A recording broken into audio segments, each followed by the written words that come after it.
जी को मंच पर बुलाने का आग्रह करूंगा। कैप्टन चंद्रमोहन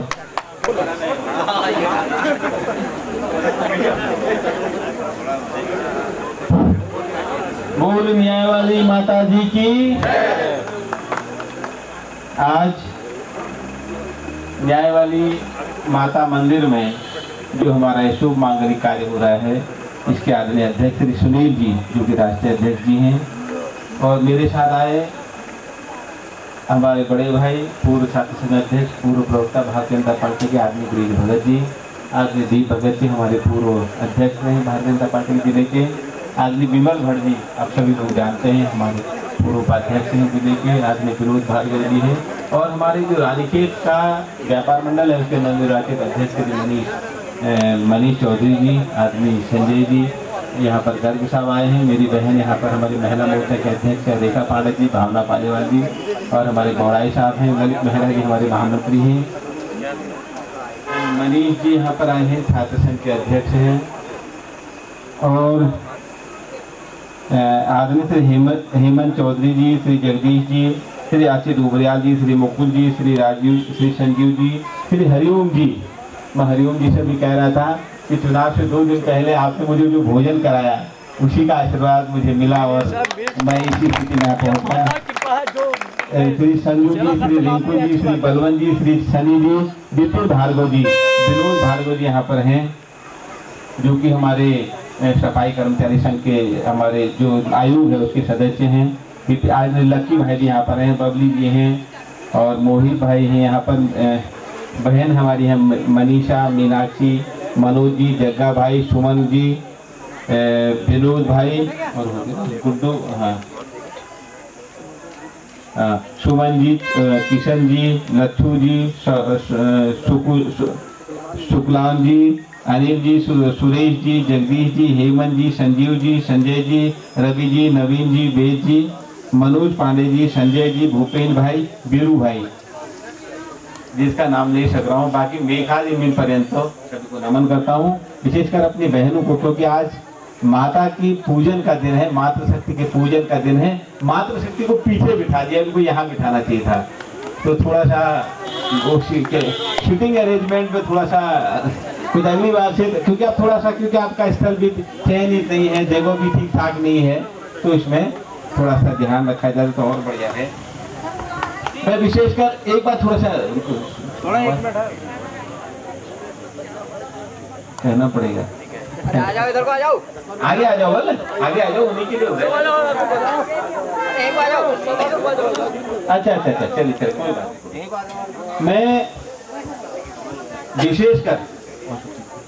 मैं विशेषकर जो मेरी श्रद्धा है, हमारे हिंदू समाज को एक नई राह दिखाने में हमारे वाल्मीकि समाज ने, हमारी वंचित जो हिंदू समाज का जो वंचित समाज जिसे कहा जाता है, वंचित वर्ग कहा जाता है, उसकी आदिकाल से बहुत बड़ी भूमिका है। आप सभी लोग जानते हैं कि हमारे पूज्य वाल्मीकि जी ने जिस प्रकार जब हिंदू समाज दिग्भ्रमित हो रहा था, रामायण को लिख करके हिंदू समाज को नई राह दिखाई। आज 300 से ज्यादा रामायण लिखी गई है, लेकिन वो सब अपने आराध्य, उनके मूल जो लेखक थे, वो मूल कवि थे, आदमी वाल्मीकि भगवान को मानते हैं, और वाल्मीकि भगवान हम सबके मार्गदर्शक रहे जो हिंदू समाज को मिल जाए। आज हम कहते हैं महाभारत की बात करते हैं, तो आदमी वेद व्यास जी वो भी वंचित समाज से थे। उन्होंने जब महाभारत लिखा और जिस गीता की आज हम बात करते हैं, गीता आज तो एक संपूर्ण ज्ञान है, पूरे जीवन का संपूर्ण ज्ञान है, तो ये इतना महाग्रंथ जो लिखा वो भी हमारे वेद व्यास जी ने लिखा, वो भी वंचित समाज से संबंधित। और हमारा जो वर्तमान हमारा संविधान है, इस संविधान के लेखक, विश्व का सबसे बड़ा संविधान, विश्व का सबसे बड़ा लोकतंत्र, जिसने आज तक इतने 75 साल से ज्यादा हो गए हैं, इसे जीवित ही नहीं रखा है, बल्कि निरंतर आज भारत 5वीं अर्थव्यवस्था बन गया है। सेना के क्षेत्र में निरंतर आगे बढ़ रहा है। हम अपने आप यहाँ हवाई जहाज से लेकर, मिसाइल से लेकर, परमाणु बम से लेकर हाइड्रोजन बम तक बनाने में सक्षम हो गए हैं। ऐसे जो संविधान के निर्माता थे, इस संविधान को बनाने वाले पूज्य अम्बेडकर जी, इसी वंचित समाज। तो इसलिए वंचित समाज ने हमेशा हमको एक नई दिशा दी है, नई राह दिखाई है, और बल्कि हम तो कहें कि इस लोकतंत्र को, इस भारतवर्ष को भारतमाँ बनाने का काम अगर किसी ने किया है, इसी वंचित समाज ने। और मुझे बेहद प्रसन्नता भी होती है, बताने में बहुत खुशी होती है कि एक मैं जिस संघ परिवार से जुड़ा हूँ, जिस राष्ट्रीय स्वयंसेवक संघ परिवार से जुड़ा हूँ, वहाँ पर कोई भी व्यक्ति किसी के पीछे जो उसकी कास्ट होती है उसको उच्चारण नहीं करता, जानते ही नहीं है, और विचार भी नहीं होता है कि साथ ही आ रहे, साथ ही खा रहे, साथ ही पी रहे, एक ही रसोई में सब जा रहे, साथ सो रहे। बिल्कुल परिवार भारत है, जहाँ पर जाति के रूप में जो विभेद को बिल्कुल निषेध है, जहाँ जहाँ पहचानते तक नहीं। मैं उस परिवार से, उस RSS परिवार से, संघ परिवार से मैं अपने आप को संबद्ध करते हुए मुझे बहुत प्रसन्नता होती है। तो उसी परिवार से जब हमारी भारतीय जनता पार्टी निकली है, तो भारतीय जनता पार्टी ने सबसे ज़्यादा अगर ध्यान दिया है तो वंचितों का दिया है, वाल्मीकि समाज का दिया है, शोषितों का दिया है। आप सब जानते हैं कि हमारे अभी कोविंद जी हमारे इससे पहले के राष्ट्रपति थे, वो अनुसूचित जाति से थे, सभी जानते हैं ना। हमारे द्रौपदी मुर्मू हैं, वो अनुसूचित जनजाति से संबंधित है।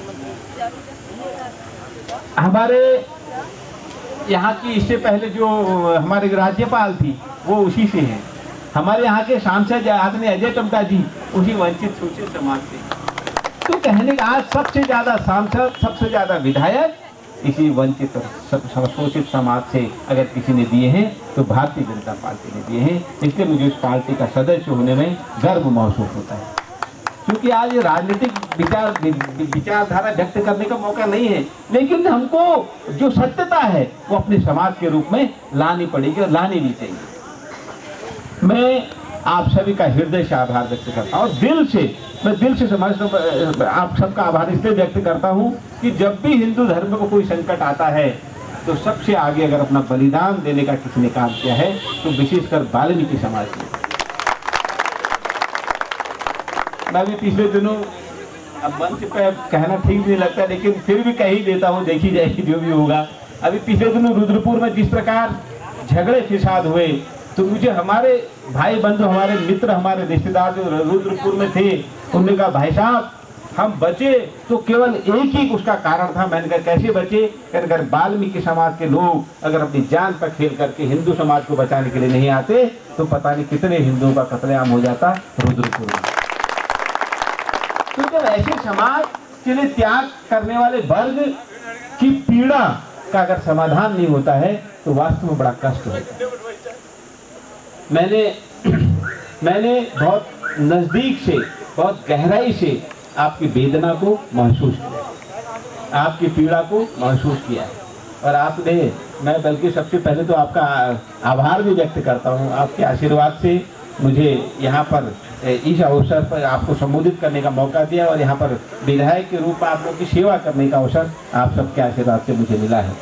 और मैं आपको विश्वास दिलाता हूँ कि मैं आपकी सेवा में जितना हो पाएगा, जितनी आपकी अपेक्षा है उससे ज़्यादा करूँगा, ऐसा आपको विश्वास दिलाता हूँ। मैं कहने में नहीं बल्कि करने में ज़्यादा विश्वास रखता हूँ।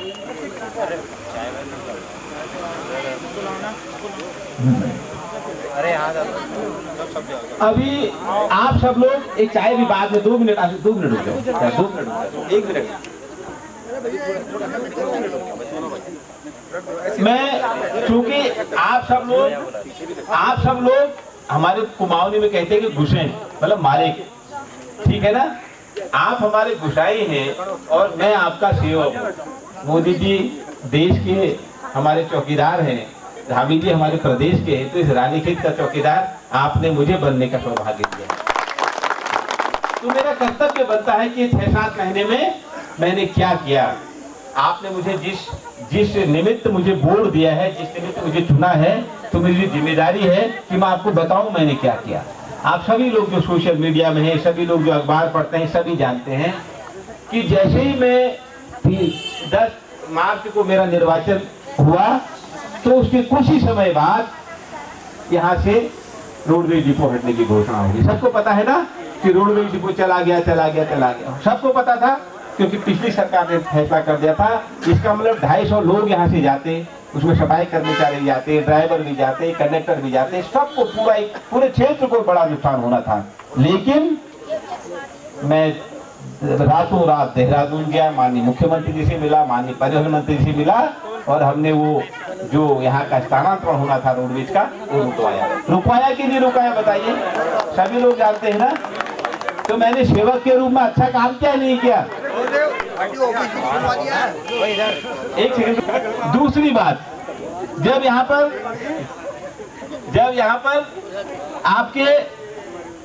पर कि रोडवेज हट गया, अच्छी बात है, विपक्ष को सशक्त होना चाहिए, बिल्कुल होना चाहिए। जब ये धरना प्रदर्शन हो रहा था कि रोडवेज नहीं हटना चाहिए, रोडवेज हट गया, सरकार के पुतले जलाने की तैयारी हो रही थी, तो मैं भाग के जब गया, मैंने माननीय मंत्री जी से अनुरोध किया कि आप रानीखेत आइए, आपका स्वागत करते हैं। हमने उनका जब ढोल नगाड़े से स्वागत किया तो बहुत गदगद हो गए, बहुत खुश हो गए। आप सब बीरू भाई भी यहाँ पर हैं हमारे।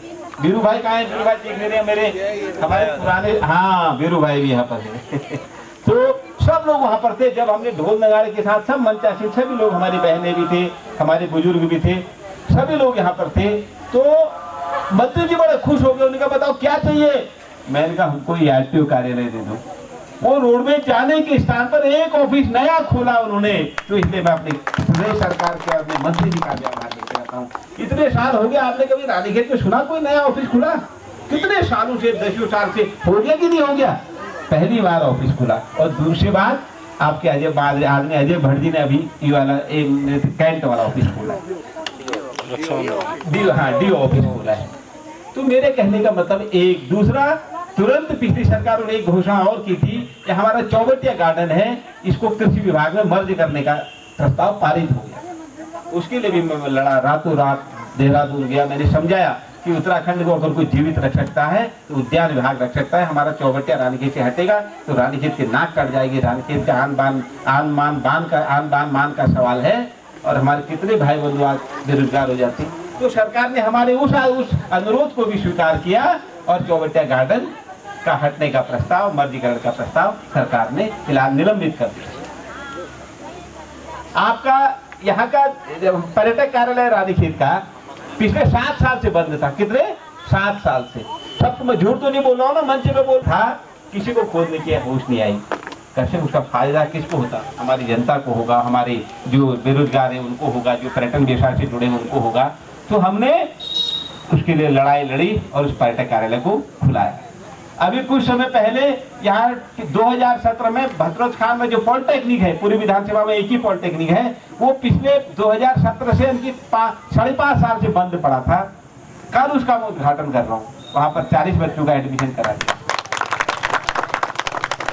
कहने का मतलब ये है कि आपका जो चौकीदार है, ये चौकीदार अपने पूरी मुस्तैदी से काम कर रहा है। मुझे आपको ये बताना था, आपको सूचना देनी थी। और इसके अलावा यहाँ से तीन पंपिंग पेयजल योजनाओं की स्वीकृति होगी, उनके टेंडर भी हो गए हैं। 70 करोड़ रुपए की है, उससे हमारे ग्रामीण क्षेत्र में भी और हमारे शहर में भी पीने के पानी की समस्या का समाधान होगा। मैं आपको एक सूचना और देना चाहता हूँ। यहाँ पिछले लंबे समय से एक नूरा कुश्ती चल रही थी। ये चल रही थी कि भाई साहब, यहाँ का जो कैंट का जो रिहायशी इलाका है वो नगर पालिका में शामिल होना चाहिए कि नहीं होना चाहिए बताइए? आप लोग अपने जमीन के मालिकाना हक से वंचित हैं। जिन्होंने अपनी पीढ़ियां यहाँ गुजार दी, जिनकी जिंदगी यहाँ गुजर गई, वो अपनी जमीन के में एक बैंक से लोन लेने के हकदार नहीं है, क्योंकि 143 नहीं हो सकती। आप उसके मालिक नहीं है, खाली लीज पर मिलती है। वो लीज रिन्यूअल में आपको बाप दादा याद आ जाते हैं। तो उसमें आज तक जो ये फॉर्मेलिटी कर रहे थे, उसमें कभी नक्शे नहीं भेजे, कभी बाउंड्री बना के नहीं भेजे, कहीं निर्धारित प्रारूप में नहीं भेजे। आज तक उसका जो सही प्रोफार्मा था, उस प्रोफार्मा में यहाँ से कैंट को नगर पालिका में मर्ज करने का कोई प्रस्ताव नहीं है। पहली बार अभी करीब 2-3 महीने से जब ये पूरी प्रक्रिया चली है, हमारे यहाँ पर तमाम हमारे भट्ट जी हैं, भार्गव जी हैं, भगत जी हैं, गिरीशदा हैं, चौधरी साहब हैं, अपने पंत जी हैं, तमाम मेहरा जी हैं, सभी लोग लगे। हमारे मोहन नेगी जी ने भी बहुत उसके लिए मेहनत की। तो उसमें मैं आदमी इनके हेम चौधरी जी का आदर हृदय से आभार व्यक्त करता हूँ। जब यहाँ से प्रस्ताव जाने को हुआ तो ये लोग कहने लगे कि भैया हमारे पास नक्शा ही नहीं है। ये कैंट में कई चक्कर लगाए तो कैंट वाले काम नहीं देते, क्योंकि कैंट वाले अपनी गिरफ्त को छोड़ना नहीं चाहते हैं। अपने वो समझते हैं कि हमारे डंडे के नीचे रहे यहाँ के रिहायशी इलाके के लोग, वो अपना हक छोड़ना नहीं चाहते। तो इनके पिताजी का मैं हृदय से आभार व्यक्त करता हूँ।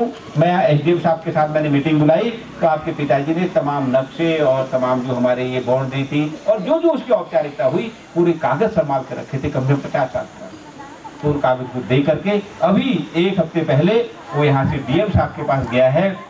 मैंने डीएम साहब से कहा कि तुरंत उसको देहरादून भेजो, मैं कैबिनेट से पास करा के जब केंद्र सरकार को भेजूंगा। बहुत जल्दी मुझे लगता है कि आपको जो कैंट की गुलामी है इससे भी मुक्ति मिलेगी। ऐसा ये बताओ, मैंने 6 महीने में कोई कमी छोड़ी है? तो अपनी पीठ खुद थपथपाओ या आप भी थपथपाएंगे कभी? तो मेरा अभी जैसे मेरे विपिन ने छोटे भाई ने कहा कि यहाँ की कुछ समस्या है, क्योंकि ये इलाका ये हमारे जहाँ जल निगम का ऑफिस है उससे इधर का इलाका ये हमारी सोमेश्वर विधानसभा में आता है। लेकिन यहाँ पर इसमें तो निधि नहीं दे सकते हैं, नहीं तो आज ही मैं जो इसकी घोषणा भी कर जाता। मैं घोषणा कर भी जाता तो लगा नहीं सकते, बाउंड्री से बाहर जा नहीं सकता है। उसके अलावा आपके मंदिर के विकास के लिए, चूंकि मंदिर यहाँ है, मैं यहाँ के जो हमारे माननीय मंत्री है बहन रेखा आर्या जी, मैं उनसे अनुरोध करूँगा तभी वो मेरे से उधर कहीं ले लें। यहाँ मुझे मेरे क्योंकि आप सब लोग मेरे से संबंधित लोग हैं, यहाँ जितना कुछ हो पाएगा इस मंदिर के लिए मैं प्रयास करूँगा वो कुछ हमको दें। उसके अलावा अभी विमल भट्ट जी भी कह रहे थे कि स्ट्रीट लाइट के लिए क्या रास्ता निकलता है, इसके लिए मैं कोशिश करता हूँ। और यहाँ शौचालय की भी परेशानी भी बता रहे थे, तो इसमें मैं कैंट से बात करूँगा क्योंकि यू साहब अभी कुछ लंबी छुट्टी में घर गए हैं। अभी उनके साथ में मीटिंग करके उनको बुलाने वाला हूँ, एक दिन बुला करके उनके साथ मीटिंग करके यहाँ की शौचालय की इसी समस्या का समाधान करूँगा। पार्क के बाद विनोद जी ने, हमने भार्गव जी ने पार्क की बात रखी है, क्योंकि आप सब जानते हैं कैंट में 1 इंच भी जमीन के मालिक कोई नहीं है। अगर आप जमीन की व्यवस्था कर देते हैं, कहीं से बात करा दीजिए, मैं भी रहूंगा उस मीटिंग में, अगर करवाते हैं तो उसको डेवलप करने के लिए जो भी पैसा लगेगा, चाहे जिला प्लान से लगाएं, चाहे मैं विधायक निधि से लगाएं, चाहे सांसद जी से हाथ पैर जोड़ूं, वो मैं कराऊंगा। लेकिन जमीन की व्यवस्था के लिए भी मैं कोशिश करूंगा। लेकिन आप वो भी एग्जीक्यूटिव इंजीनियर से बात करके निकलेगा। बोर्ड लगाना है, पार्क है कहाँ है?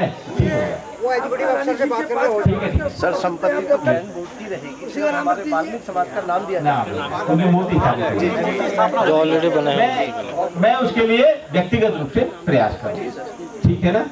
मैं पुनः आप सभी को नवरात्र की बधाई देता हूँ, नवरात्र की शुभकामनाएं देता हूँ। और आपने इतने धैर्य के साथ, इतनी गंभीरता के साथ मुझे सुना, इसके लिए मैं आप सभी का हृदय से आभार व्यक्त करता हूँ। आपको पुनः बधाई देता हूँ, बहुत बहुत धन्यवाद। मैं पुनः धन्यवाद देना चाहूँगा हमारे